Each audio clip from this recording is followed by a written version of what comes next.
아이빌리그 3대 명강의 중에 하나가 있습니다. 바로 하버드 대학 교수인 탈벤 샤르의 해피어라는 그런 강의입니다. 이 행복 특강이라고 알려진 이 강사가 작년 10월 22일에 우리나라에서 주최한 세계 지식 포럼에 와서 특강을 하기도 했습니다. 들으셨습니까? 예, 좀 그런 거 좀 듣고 다니시기 바랍니다. 그럼 못 들으셨다면 그가 쓴 책 중에 해피어라는 책을 읽어보시면 그가 왜 행복이라는 주제에 관심을 갖게 되었는지가 소개되어 있습니다. 그가 16살 때였습니다. 16살 때 그가 꿈에도 그리던 11살 때부터 꿈꾸어왔던 전국 스쿼시 선수권 대회에서 우승을 차지합니다. 정말 꿈에도 그리던 우승이었습니다. 그런 꿈만 이루어진다면 너무나 행복해질 거라고 믿었기 때문에 지난 5년 동안 훈련을 하면서 고되고 때로는 공허했던 마음이 밀려오기도 했지만 우승만 하면 이 모든 것이 사라지고 행복해질 거라고 생각을 했습니다. 드디어 우승을 했을 때 얼마나 행복했을까요? 그는 상상한 것 이상으로 행복했다고 말합니다. 그런데 친지들과 함께하는 그 축하의 밤을 보낸 후 자기의 방으로 들어가서 그 행복을 더 만끽하기 위해서 방의 침대에 누워있는 순간 호련히 행복감이 사라지는 거예요. 그러면서 공허함이 다시 밀려오기 시작했습니다. 그는 당황했습니다. 아니 두려웠습니다. 불과 몇 시간 전에 누렸던 그 기쁨은 고통과 무기력함으로 바뀌어지기 시작했습니다.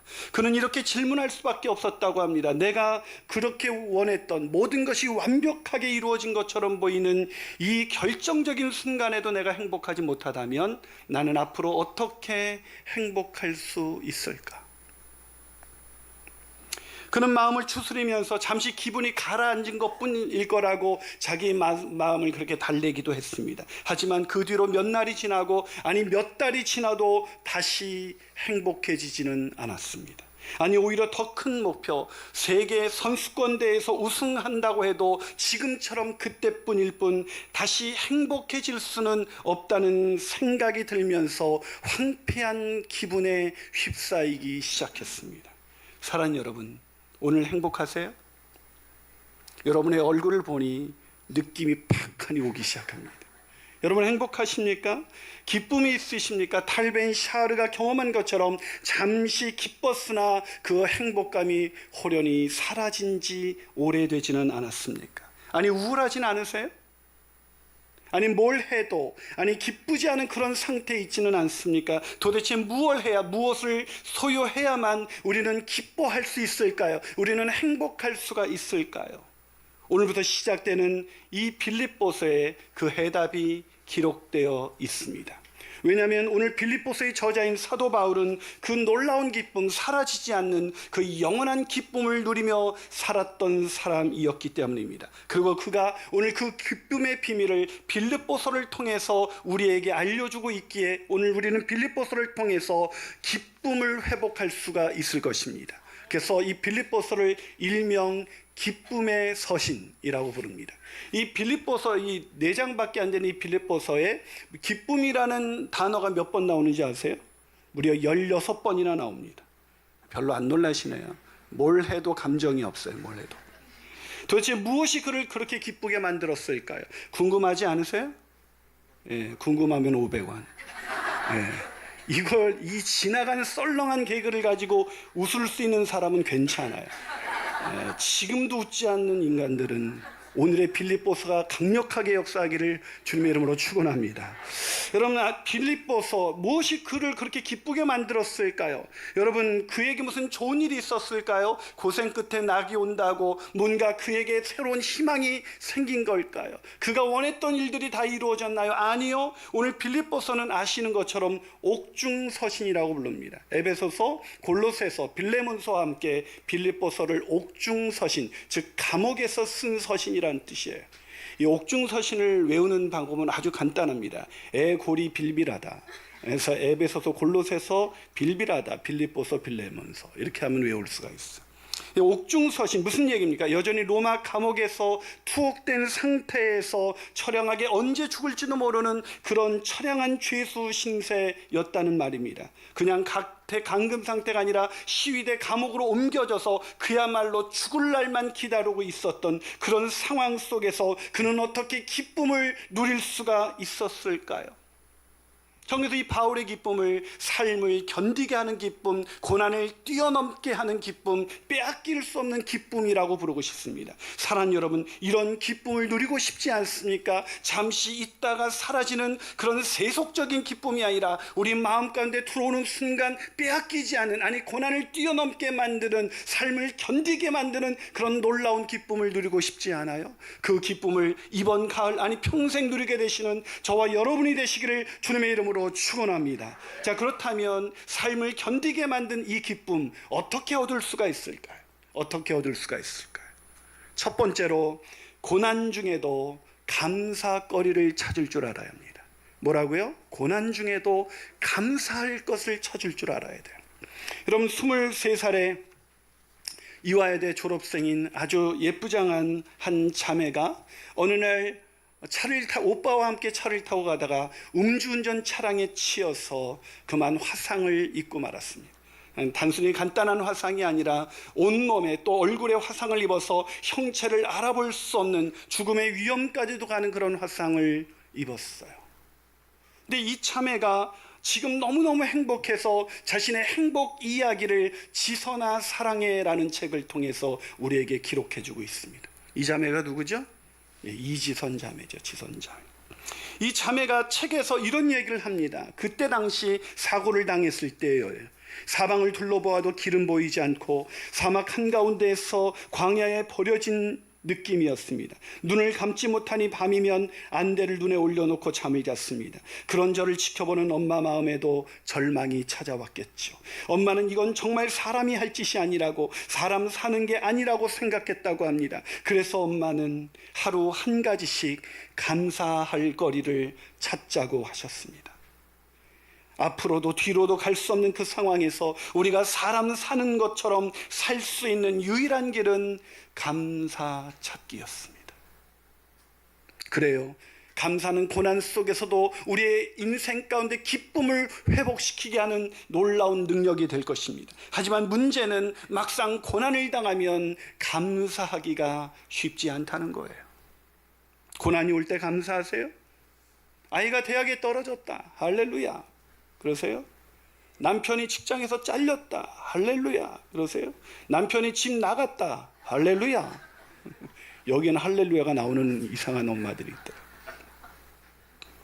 여러분, 고난 중에 어떻게 감사할 수가 있겠어요?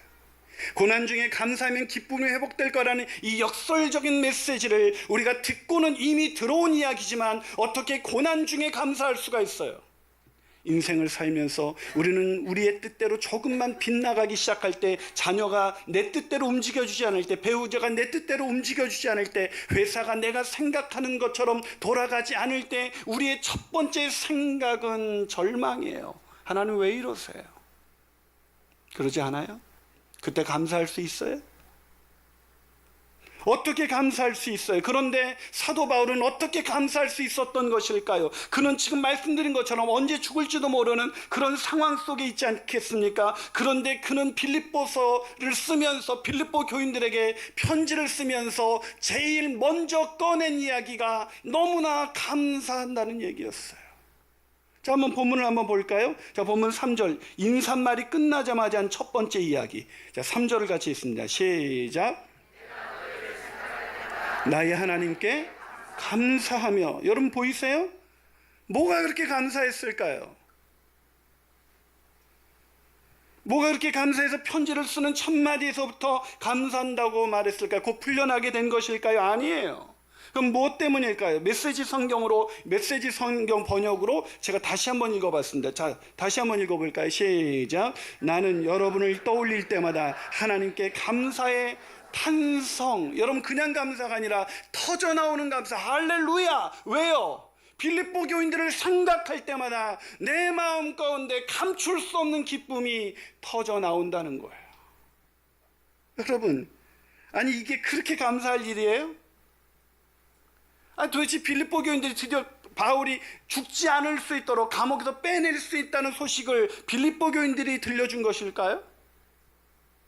아니에요. 왜 감사했는지 본문 5절에서 그 이유를 말합니다. 자, 5절 같이 있습니다. 시작. 너희가 첫날부터 이제까지 복음을 위한 일에 참여하고 있기 때문이다. 너희들이 첫날부터 이제까지 복음을 위한 일을 나와 동역하면서 하나님의 나라를 위해서 일하고 있기 때문에 내가 너무나 감사하지 않을 수 없다고 고백하는 거예요. 여러분 진짜 이해가 안 가죠? 아니 이게 그렇게 감사할 일이에요? 여러분 지금 말씀드리겠지만 물론 감사한 일이죠. 누군가가 나와 계속해서 동역해주고 나를 기도해주고 나를 위해서 후원해주고 나를 위해서 사역을 동역하고 있다. 그럼 굉장히 감사한 일일 거예요. 그러나 지금은 죽게 될 상황이잖아요. 죽음을 앞둔 상황에서는 이게 그렇게 감사할 거리는 아니라는 게 문제죠. 여러분 언제 죽을지도 모르는 이 상황에서 바울은 어떻게 감사할 수 있었던 걸까? 어떻게 감사할 수 있었을까요? 그것은 감사는 감정이 아니라 믿음의 선택이었기 때문이에요. 사랑 여러분, 왜 우리가 감사하지 못하는 것일까요? 우리가 고난 속에서 감사하지 못하는 이유는 감사를 감정이라고 받아들이는 거예요. 내가 원하는 일이 이루어질 때만 자연스럽게 찾아오는 그 이상한 즐거운 감정, 그것이 감사라고 생각하기 때문에 우리는 고난 속에서 감사할 수 없는 것입니다. 그러나 사도 바울은 말합니다. 감사는 선택이라고. 어떤 선택 상황 속에서도 감사할 거리를 찾아내는 것, 그것이 바로 감사의 능력이고 그 감사가 고난을 이기게 하는 기쁨을 준다고 바울은 오늘 우리에게 말해주고 있는 것입니다. 고난 가운데 있습니까? 어려움 가운데 있습니까? 그럼에도 불구하고 감사거리를 찾아내시는 저와 여러분이 되시기를 주님의 이름으로 축원합니다. 한 발 더 나가서 삶을 견디게 하는 이 놀라운 기쁨을 우리가 어떻게 소유할 수가 있을까요? 그 두 번째 비결은 불확실한 상황 속에서도 확신을 가져야 한다는 것입니다. 뭐라고요? 불확실한 상황 속에서도 확신을 가져야 합니다. 자, 빌립보 교인들의 섬김과 동역은 어느 정도 바울에게 기쁨을 줬을 거예요. 여러분, 내가 힘들고 어려울 때 누군가 나와 함께 해주고 나와 동역해주고 나를 섬겨준다면 우리는 기쁨을 얻을 수가 있겠죠. 저 역시 힘들고 어려울 때마다 저에게 동역하는 여러분들이 있었기에 제가 힘을 얻을 때가 얼마나 많은지 몰라요. 하지만 말씀드린 것처럼 언제 죽을지도 모르는 그런 미래에 대한 불확실성은 그 기쁨을 쉽게 빼앗아갔을 것입니다. 여러분, 오늘날 성도, 한국에서 살아가는 수많은 사람들이 기쁨을 잃어버린 결정적인 이유가 뭔지 아십니까? 미래에 대한 불확실성. 내일에도 나는 직장을 다닐 수 있을까? 나는 노년에도 이 생활을 유지할 수 있을까? 나는 노년에도 건강할 수가 있을까? 그런 미래에 대한 불확실성이 난무한 이 시대 속에서 우리는 기쁨을 상실한 채 오늘 내게 주어진 것에 대해서 감사하지 못한 채 살아가고 있습니다. 이 미래에 대한 이 불확실성 속에서 바울은 그런데 어떻게 빼앗기지 않는 기쁨을 누릴 수가 있었을까? 아니, 탄성을 지르면서 감사할 수 있었을까? 그것은 바울에게 확신이 있었기 때문이에요. 어떤 확신일까요? 자, 본문 6절을 한번 같이 읽어볼까요? 자, 본문 6절입니다. 시작. 착한 일을 시작하시니가 그리스도 예수의 날까지 이루실 줄을 우리는 확신하노라. 할렐루야. 뭘 확신한다고요? 뭘 확신한다고 되어 있어요? 착한 일을 시작하시니가 그리스도 예수의 날까지 이룰 줄을 나는 확신한다. 여러분, 여기서 착한 일이 뭘까요? 어떤 학자들은 빌립보 교인들이 바울의 선교를 위해서 헌금을 보낸 것이라고 생각합니다. 그러면 이렇게 해석이 되는 거예요. 너희 안에 나에게 헌금을 보내게 하신 그분이 너희에게 계속해서 나에게 헌금하게 할 줄로 믿습니다. 할렐루야. 이랬을까요? 바울은 자비랑 선교사였습니다. 누구에게 선교를 위해서 사역을 위해서 먼저 손 내밀어 본 적이 없는 사람이에요. 바울의 여지껏의 그런 섬김을 볼 때 바울이 그럴 사람이 아니죠. 자, 그렇다면 여기서 착한 일은 뭘 의미하는 것일까요? 여기서 착한 일은 바로 하나님이 행하시는 구원의 역사입니다. 구원의 역사. 하나님이 시작한 인류 구원을 위해서 시작했던 빌립보 교회에서도 하나님께서 시작했던 그 구원의 역사는 그리스도 예수의 날까지 계속해서 이루어질 것을 나는 확신한다. 이것이 바울의 확신이었습니다. 여러분, 왜 바울이 이런 확신을 갖게 됐을까요? 여러분, 빌립보 교회가 어떻게 시작됐는지 아세요? 이 빌립보 교회가 시작된 것은 바로 바울이 이제 선교여행을 떠났을 때에 이 마게도냐 환상을 보고 그가 이제 마게도냐로 들어가게 되죠. 거기서 만나게 된 첫 번째 성이 빌립보였어요. 근데 거기는 회당이 없었습니다. 그래서 회당에서 복음을 전해야 되는데 복음을 전할 데가 없었던 이 바울이 강가로 나갑니다. 근데 거기 강가에서 여자들이 모여 있는 거예요. 여자들이 모여있는 이 강가에서 모여있는데 어느 날 거기서 복음을 전하게 되는데 한 여인이 복음을 듣고 반응하기 시작합니다. 자, 그 이야기가 사도행전 16장 13절과 14절에 기록되어 있습니다. 자, 한번 읽어볼까요? 자, 읽습니다. 시작. 안식일에 우리가 문 밖 강가에 나가 거기 앉아서 모인 여자들에게 말하는데 두아디라시에 있는 자색 옷감 장사로서 하나님을 섬기는 루디아라 하는 한 여자가 말을 듣고 있을 때 주께서 그 마음을 열어 바울의 말을 따르게 한지라. 바울의 말을 왜 따랐다고요?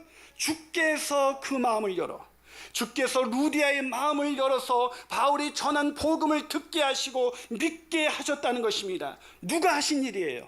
루디아가 주님을 믿게 된 것, 하나님의 구원의 역사에 동참하게 된 것, 그것은 주께서 하신 일이었습니다. 그 첫날부터 루디아의 집은 이제 가정교회가 되어버렸습니다. 빌립보 교회가 되어버렸습니다. 거기서 간수장이 은혜 받고 주님 앞에 간수의 가정이 돌아오기 시작했고 수많은 빌립보 교인들이 모여들기 시작했습니다. 그 모든 역사는 자기가 한 일이 아니라 바로 하나님이 한 일이었습니다. 자기는 매여 있지만, 자기는 감옥에 있지만 하나님의 역사는 계속될 수 있다는 확신을 바울은 가질 수가 있었던 것입니다. 사랑하는 여러분, 오늘 우리가 여기까지 살게 된 것, 우리가 이렇게 살 수 있는 것, 내 능력이 아니라 하나님의 역사가 아니겠습니까? 하나님의 구원 역사로 인해서 우리가 구원받고 오늘 이렇게 살아갈 수 있었던 것이 아니겠습니까? 그 확신이 있다면 흔들리지 않을 수 있는 거예요. 하나님이 오늘 나를 위해서 일하고 계신다. 보이지 않는 상황에서도, 이 어려운 상황에서도 하나님이 나를 위해서 오늘도 일하고 계신다는 그 확신을 가진 사람만이 탄성을 치르면서 너희 안에 착한 일을 시작하신 이가 그리스도 예수의 날까지 이루실 줄을 나는 확신한다고 고백하면서 감사할 수 있는 것입니다. 사랑하는 여러분, 미래에 불안하십니까? 미래에 두려움이 있으십니까? 아니요. 그리스도의 날까지 그분께서 우리를 구원하시고 구원하신 그분께서 우리를 책임져 주실 줄로 믿습니다. 그 확신을 갖게 되시기를 주님의 이름으로 축원합니다. 저는 그 확신을 가질 때가 있어요. 저도 제 마음이 흔들릴 때가 있어요. 근데 언제 제가 확신을 갖냐면 내가 너무나 힘들고 어려울 때, 힘들고 지칠 때마다 한 교우가 말합니다. 목사님 힘내세요. 목사님 힘내세요. 근데 그 음성이 성도의 마음에서 역사하시는 하나님의 음성으로 들려집니다. 제가 갈 바를 알지 못할 때, 고난 속에서 내가 목회를 이것을 계속할 수 있을까라고 고민하고 있을 때 한 성도가 말합니다. 목사님 기도하고 있어요. 제가 기도하고 있어요. 그 음성이 단순히 사람의 말이 아니라 그 안에서 역사하시는 하나님께서 내게 들려주시는 하나님의 음성이다. 그럴 때 저는 확신하게 됩니다. 내가 이 길을 끝까지 걸어갈 수가 있겠구나. 내가 이 길을 통해서 하나님의 나라를 이룰 수가 있겠구나. 사랑하는 여러분, 그래서 저는 포기할 수도 지칠 수도, 아니 낙심할 수도 없었습니다. 아니 놀라운 그들의 그 기도와 그 격려 속에서 저는 다시 한번 하나님의 일하심을 경험하게 되고 오늘도 우리와 함께 하시는 하나님의 능력을 바라보며 오늘 기뻐할 수 있는 것입니다. 사랑하는 여러분, 기쁨을 잃어버리셨습니까? 확신을 잃어버렸기 때문입니다. 내일도 하나님이 날 돌봐주신다. 내일도 우리의 가정을, 우리의 자녀들을 하나님께서 지키시고 보호하신다는 이 믿음을 잃어버렸기 때문입니다. 아무리 돈을 많이 벌어도 이 미래에 대한 불확실성을 가진 사람은 오늘 기뻐할 수 없습니다. 그러나 오늘 너무나 찢어지게 가난해서 오늘을 살아갈 수 없는 그 연약함에도 불구하고 하나님이 나를 위해서 일하고 계신다는 믿음이 있다면 우리는 확신할 수 있고 기뻐할 수 있고 감사할 수 있습니다. 그 감사와 확신 속에서 살아가시는 저와 여러분이 되시기를 주님의 이름으로 축원합니다. 마지막으로 삶을 견디게 하는 이 기쁨의 비밀은 도대체 뭘까요? 그 세 번째 비밀은 확신이 흔들릴 때일수록 기도해야 한다는 것입니다. 확신이 흔들릴 때 기도해야 합니다. 여러분, 고난 속에서 상황이 점점 악화돼요. 확신을 가졌는데 그 다음 들려오는 소식은 더 안 좋은 소식이에요. 그때도 확신이 흔들리지 않을 수 있어요? 오늘 예배를 드리고 나서 확신을 가졌어요. 그래, 하나님이 날 위해서 일하신다, 우리의 가정을 위해서 일하신다, 우리의 자녀를 위해서 일하신다는 확신을 가졌어요. 근데 내일 갔더니 상황이 아니에요. 상황이 더 악화됐어요. 그때도 확신을 가질 수 있어요? 확신을 가지면 감사할 수 있고 기뻐할 수 있지만, 문제는 상황이 악화될 때 우리의 확신은 늘 흔들린다는 것이죠. 그런데 어떻게 바울은 지금 상황이 점점 악화되고 있습니다. 처음에는 가택연금 상태에 있었어요. 그러나 빌립보 교인들의 기도와 그 모든 상황 속에서 더 악화돼서 이제 시위대 감옥으로 옮겨진 상황이에요. 시위대 감옥으로 옮겨졌다는 얘기는 이제 곧 죽을 날이 가까워왔다는 것을 의미하는 것입니다. 불안이 극대화되는 상황 속에서 바울은 어떻게 확신을 가질 수가 있었던 것일까? 그 비밀은 바로 오늘 본문 4절에 나와 있습니다. 오늘 본문 4절을 한번 같이 읽어볼까요? 4절입니다. 있습니다. 시작. 간구할 때마다 너희 무리를 위하여 기쁨으로 항상 간구하면. 뭐라고요? 간구할 때마다. 보이세요? 나는 늘 기도했습니다. 사도 바울은 기도의 사람이었습니다. 그는 늘 기도했습니다. 왜요? 기도하면 불안한 마음이 사라졌으니까요. 기도하면 불안은커녕 주께서 주시는 그 확신으로 인해서 감사가 터져 나오기 시작했으니까. 그래서 그의 간구를 뭐라고 표현합니까? 기쁨으로 항상 간구함은. 그의 기도의 자리는 늘 기쁨의 자리였습니다. 불안한 마음에 기도하기 시작했지만, 두려운 마음에 기도하기 시작했지만, 기도할 때마다 기쁨을 주시는 그 놀라우신 하나님의 은혜로 인해서 그는 간구하는 기쁨을 누리며 살아갔던 것입니다. 서두에 소개해드린 이지선 자매가 지선아 사랑해라는 책에서 그가 처음에 사고를 당했을 때 그가 어떻게 기쁨을 회복할 수 있었는지를 이렇게 소개합니다. 영화 같은 이야기에 가슴 들뜨게 해도 그녀는 이제 너무 많이 달라져 있었습니다. 그날 밤 그녀는 엄마에게 교회를 가자고 합니다. 그녀는 예배당에서 엎드려 울부짖기 시작합니다. 하나님, 나 어떻게 하실 거예요? 이제 어떻게 하실 거냐고요? 하나님 살아계시잖아요. 전지전능하시잖아요. 나 좀 도와주세요. 나 좀 도와주세요. 주일 예배에서도 그녀는 찬양을 부르다가 속이 상합니다. 무대 위 성가대에 설 생각은 못하고 혹시라도 남이 볼까봐 모자에 가면까지 쓰고 흐르는 침 때문에 입에는 수건을 문 채 웅크리고 앉아있는 현실이 혹시나 꿈은 아닐까? 내가 아주 긴 악몽을 꾸고 있는 것은 아닐까 생각합니다. 이런 이야기로 그녀의 책이 시작됩니다. 그러나 그녀가 이 모든 고통의 터널을 지나서 오늘 우리에게 수많은 질고와 병들어 신음하고 있는 수많은 사람들에게 희망의 증거가 될 수 있었던 것은 엄마에게 교회 가자고 했기 때문이 아닐까요? 교회 가서 삿대질하면서 원통한 자기의 마음을 하나님 앞에 풀기 시작하는 그 기도가 있었기 때문은 아닐까요? 그 기도가 있었기에 오늘 지선자매는 우리에게 그런 고통스러운 상황 속에서도 기뻐하는 산 증거로 우리에게 남아있는 것입니다. 제가 중국 코스타에서 지선자매가 간증 강사로 가고 제가 이제 메인 강사로 가서 같이 대화를 나누게 됐습니다. 사실 보기에도 자꾸 시선을 마주 볼 수 없는 그런 상황에 제가 자매 얼굴을 자꾸 피했나 봐요. 자매가 저에게 말했습니다. 목사님, 제 얼굴이 흉하죠? 보기 힘드시죠? 괜찮아요. 그런데 하나님은 이런 망가진 제 얼굴을 매일 들여다보기를 기뻐하신답니다.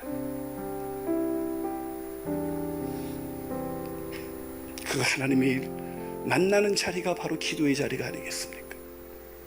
그 기도의 자리에 있을 때만이 기쁨은 회복되는 것입니다.